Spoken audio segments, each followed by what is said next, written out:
হজ কেন? এক নম্বরে বলেছিলাম হজ আল্লাহর হুকুম, এটা ফরজ ইবাদত, তাই এটা আমাদের জন্য আল্লাহ তাআলা ফরজ বিধান করে দিয়েছেন, এই জন্যই হজ করতে হয়। তাই হজ কেন বলেন তো? হজ কেন বলেন? আল্লাহর হুকুম পালন করা। ইব্রাহিম আলাইহিস সালাম কাবা ঘরকে সংস্কার করেছিলেন। ইব্রাহিম আলাইহিস সালাম কি সংস্কার করছে? জোরে বলেন না। কাবা ঘর সংস্কার করছেন। আর আমাদের রাসূল সাল্লাল্লাহু আলাইহি সাল্লাম হজের ভিতরের যত ক্লোশিত এবং শয়তানি ঢুকেছিল এগুলাকে দূর করার জন্য, বিধিবিধানকে পরিশুদ্ধ করার জন্যই রাসূল দুনিয়াতে আসছিলেন। তাহলে কাবা সংস্কার করলেন কে? করার পরে তিনি হজকে চালু করে দিলেন।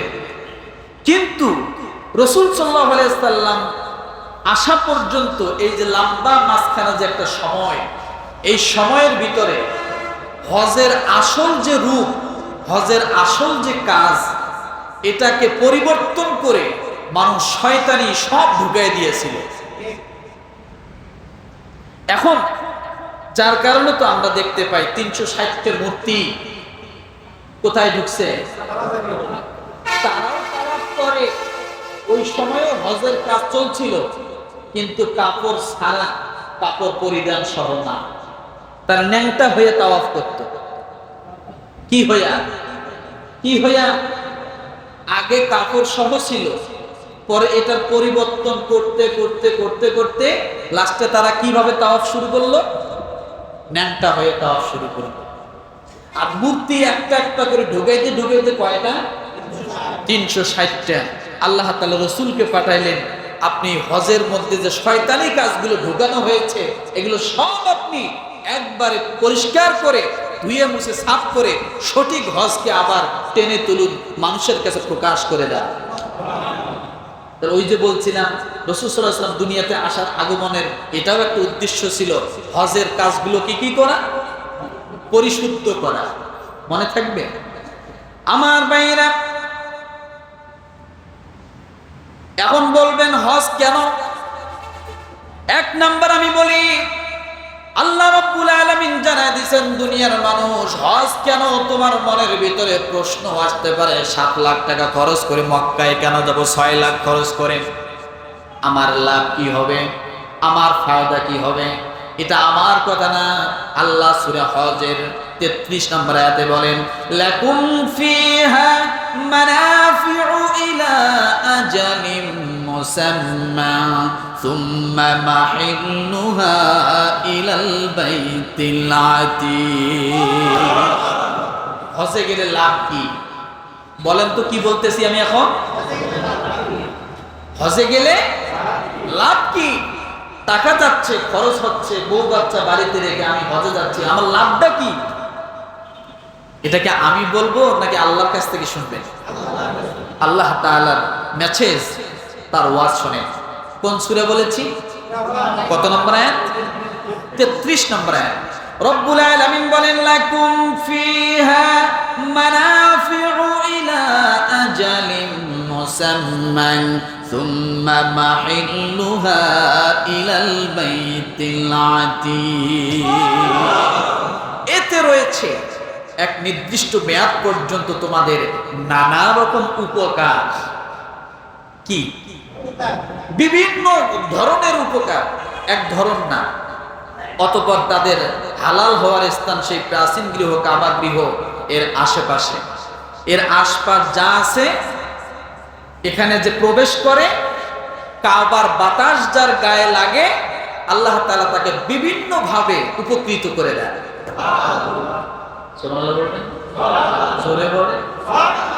হয়তো বা কথাটা পছন্দ হলো না, যে কি উপকার? উপকারের তো কোনো বিবরণ নাই। আপনি কি উপকার চান? কোন ধরনের উপকার চান? সব ধরনের উপকার আছে, যে কাবার কাছে যাইয়া কাবার বাতাস সত্যিকার খালেস নিয়তে ইমানের সাথে লাগাবে, আল্লাহ তাআলা তাকে পুরো মানুষটাকে উপকারী বানায় দেবে। আমার ভাইয়েরা, এরপরে সূরা হজের 28 নম্বর আয়াতে বলেন লিয়াশহাদু মানাফিআ লাহুম ওয়া ইয়াযকুরু ইসমাল্লাহি ফি আইয়ামিন মা'লুমাত,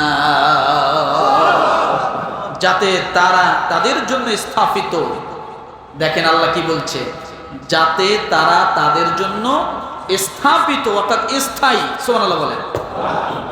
এটা আমি স্থাপিত বলি না, আমি স্থায়ী বলছি। স্থায়ী কল্যাণ প্রত্যক্ষ করে এবং নির্দিষ্ট দিনসমূহে আল্লাহর নাম উচ্চারণ করে। এ কল্যাণ কি সীমিত সময়ের জন্য? কি এ কল্যাণটা কতদিনের জন্য? স্থায়ী। এখন বলবেন হুজুর এটা কই পাইলেন আপনি স্থায়ী? আমার ভাইয়েরা, রব্বুল আলামিন ডাক দিয়ে, তার হাবিব ডাক দিয়ে বলেন, মান হাজ্জা লিল্লাহি ফালাম ইয়ারফাস ওয়ালাম ইয়াফসুক রাজা'a কায়াউমিন ওয়ালাদাতুহু উম্মা। আল্লাহর নবী বলেন, দুনিয়ার মানুষ তোমাদের উপকারটা কেমন হবে? তোমরা দুইটা কাজের গ্যারান্টি যদি তুমি আমাকে দিতে পারো। আল্লাহর নবী বলেন, ও আমার উম্মতেরা, তোমরা দুইটা কাজের গ্যারান্টি যদি আমি নবীকে তোমরা দিতে পারো, তাহলে আমি নবী তোমাদেরকে দুইটা জিনিসের গ্যারান্টি দিয়ে দিলাম।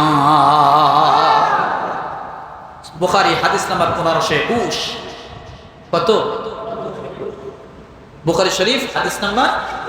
আল্লাহর নবী বলেন, তোমরা যদি দুইটা জিনিসের গ্যারান্টি আমাকে হজে আসার পরে দিতে পারো, আমি রাসূল বলছি তোমাকে আমি দুইটা জিনিসের গ্যারান্টি দিব। রাসূল গ্যারান্টি দিচ্ছে, সুবহানাল্লাহ। সেটা দুইটা জিনিস কি? মান হাজ্জা লিল্লাহি ফালাম ইয়ারফাস ওয়ালাম ইয়াফসুক। যদি হজে আসার পরে ওই কয়দিন কোনো মানুষ যদি ফাহেসা কোনো কাজ না করে, অশ্লীল কোনো কাজ না করে, কথা না বলে, ঝগড়াঝাটি না করে, খারাপ কোনো আচরণ মানুষের সাথে না করে, তাহলে খারাপ কাজ আর অশ্লীল কাজ এই দুইটা যদি কোনো হাজী সাহেব না করে, আল্লাহর নবী বলেন আমি রাসূল তোমাদেরকে দুইটা গ্যারান্টি দিচ্ছি। কয়টা? দুই গ্যারান্টির মধ্যে দেখেন, রাজা'a কায়াউমিন ওয়ালাদাতুহু উম্মা। প্রথম নাম্বার নবীজি গ্যারান্টি দেন, তুমি যদি ফাহিশা কাজ না করতে পারো, তুমি যদি হজের এই কয়টা দিন পরিশুদ্ধ থাকো, মানুষের সাথে ঝগড়াঝাটি না করো, অশ্লীল কাজ না করো, এক নম্বরে তোমার হজ যখনই সম্পূর্ণ হয়ে যাবে, একটা শিশু সন্তান মায়ের গর্ভে থেকে বাহির হলে যেমন নিষ্পাপ হয়ে ভূমিষ্ঠ হয়, তার কোনো গুনাহ থাকে না। আমার আল্লাহ ডাক দিয়ে বলা, হাজী সাহেব রে, তুমি যদি দুইটা কাজ না করো, অশ্লীল কাজ করবা না, আর খারাপ কাজগুলো করবা না, মানুষের সাথে ঝগড়া করবা না, এমন ভাবে যদি হজের কয়টা দিন তুমি যদি শেষ করতে পারো, আমি আল্লাহ তোমাকে ওই শিশু সন্তানের মতো নিষ্পাপ করে তোমার দেশে পাঠাইয়া দিব। এক নাম্বার কি হবে? এক নাম্বার কি? রাসূল গ্যারান্টি দিচ্ছে সে নিষ্পাপ। দ্বিতীয় নম্বরে আল্লাহর নবী বলেন, কোন মানুষ যদি ঈমানের সাথে কাবার কাছে এসে যদি কোনো মানুষ মহব্বত করে কাবা তাওয়াফ করে, দ্বিতীয় নম্বর গ্যারান্টি, ওই ব্যক্তি দুনিয়ার জমিনে কোনোদিন ভিক্ষুক হবে না, অভাবগ্রস্ত হবে না। কয়টা? এক হলো গুনাহ মাফ, দুই দুনিয়ার মধ্যে মানুষ সবচাইতে যে বিষয়টা ভয় পায়, কোন বিষয় ভয় পায়? অভাব। অভাব অভাব অভাবকে ভয় পান না নাকি পান না? বড় লোকরা ভয় পায় না? পায়। আল্লাহ বলে, আল্লাহ রাসূল বলেন তার অভাব থাকবে না। যার কারণে দেখা যায় কোনো হাজী সাহেব ভিক্ষার ঝোলা নিয়ে মানুষের বাড়ি বাড়ি বেড়াইতে আমি পর্যন্ত দেখি নাই। গ্যারান্টিটা আল্লাহ রাসূলের গ্যারান্টি। আমার ভাইরা, কিন্তু ওই হজটা হতে হবে সঠিক, নিয়ত হতে হবে সঠিক। টাইটেল লাগানোর নিয়ত হওয়া যাবে না। ডিগ্রি অর্জন করার জন্য নামের সামনে আলহাজ লাগানোর নিয়ত থাকা যাবে না। কি বলেছি বুঝছেন আমার কথা? কেন আল্লাহ তাআলা হজটাকে এত সহজ করে দিয়েছেন? হাজী সাহেবদের জন্য অন্য ইবাদতের সঙ্গে আল্লাহ এটা করে নাই। আল্লাহ তাআলা ডাক দিয়ে বলে, বান্দারে তুমি গরিব হওয়ার জন্য চিন্তা করতেছো, তুমি যখন হজের মধ্যে আসবা তুমি পারলে তোমার দেশ থেকে কিছু ব্যবসায়িক পণ্য নিয়ে আসিও, এরপরে তুমি হজ যে কয়দিন করবা পাশাপাশি তুমি ব্যবসা করতে পারবা, আমি আল্লাহ অনুমতি দিয়ে দিলাম। কি দিয়ে দিলাম? তুমি যখন তোমার দেশ থেকে আসবা, যদি তুমি চাও যে হজের এই 40 দিন যে কয়দিন লাগে আমি একটু এই মক্কা মদিনায় ব্যবসা করব, হজও করব, আল্লাহ বলেন যাও, তোমাকে হজ করারও অনুমতি দিলাম এবং তোমাকে ব্যবসা করারও। তুমি যদি চাকরি করতে চাও এই কয়দিন করতে পারবে। নামাজের ক্ষেত্রে আল্লাহ এই কথা বলছে যে যখন মসজিদে যাবা কিছু জিনিস নিয়ে যাইও, যাওয়ার আগে কিছু বিক্রি টিক্রি করে যাইও, এই কথা বলছে। কোন ক্ষেত্রে বলছে? হজের ক্ষেত্রে। প্রমাণ কি? রব্বুল আলামিন সূরা বাকারার 198 নম্বর আয়াতে বলেন, লাইসা আলাইকুম জুনাহুন আন তাবতাগু ফাদলাম মির রাব্বিকুম ফাইদা আফাদতুম মিন আরাফাতিন ফাযকুরুল্লাহা ইনদাল মাশআরিল হারাম। কোন সূরা? কত নম্বর আয়াত? 198। আল্লাহ বলে যে হয়তো বা হাজী সাহেবরা মনে করতে পারে যে টাকাই আছে এই কয়টা, যাবো আসবো, টাকা তো শেষ হয়ে যাবে। আল্লাহ বলেন যদি এরকম তোমার সংকীর্ণতা থাকে তো তুমি পারলে এই কয়দিন এখানে ব্যবসা করিও, তারপরে তুমি হীনমন্যতায় ভুগিও না। কে বলছে কথা? আমার ভাইরা, রব্বুল আলামিন এই হজের ক্ষেত্রে সুযোগ করে দিলেন, কিন্তু দুনিয়ার জমিনে কিছু মানুষ দেখা যায়। এবার আপনি যখন জানলেন যে হজ করতে গেলে কোনোদিন গরিব হয় না, তাইলে আগে হজে যাই। কথা ঠিক কিনা? হজ করতে গেলে কোনোদিন গরিব হব না, তাহলে হজটা করে আসি, আসার পরে তো আমি আর কোনোদিন গরিব হব না। এরকম চিন্তা যদি আপনার থাকে, আল্লাহ সে চিন্তাওয়ালা, চিন্তা জানে কি জানে না?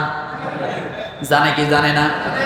রব্বুল আলামিন ডাক দিয়ে বলেন, দেখো ফামিনান নাসি মান ইয়াকুলু রব্বানা আতিনা ফিদ দুনিয়া ওয়া মা লাহু ফিল আখিরাতি মিন খালাক।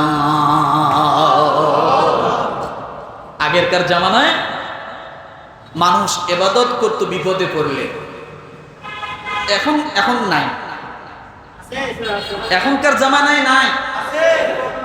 যখন খাবার থাকতো না আগের জামানায়, ওই লোকগুলা কাবার নিকটে যাইয়া, ওই কাফের মুশরিকরা কাবার নিকটে যাইয়া এই দোয়া করত, রব্বানা আতিনা ফিদ দুনিয়া ওয়া মা লাহু ফিল আখিরাতি মিন খালাক।